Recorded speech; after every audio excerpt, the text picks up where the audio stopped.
Hey Jake, what is evaporation? It means it goes up to the cloud. And what is precipitation? It means it goes down on the ground.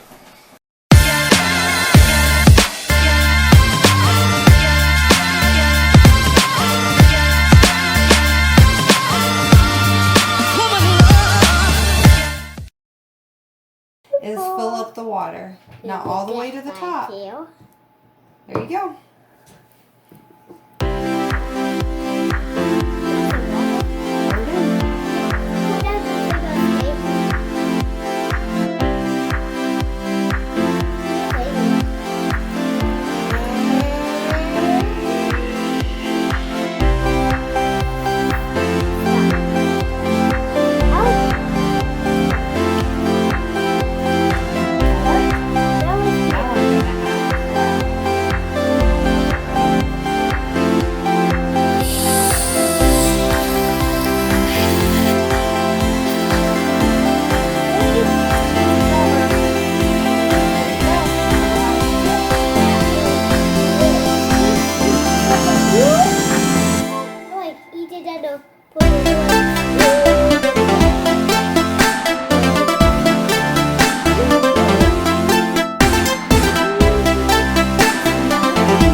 Thank you for watching.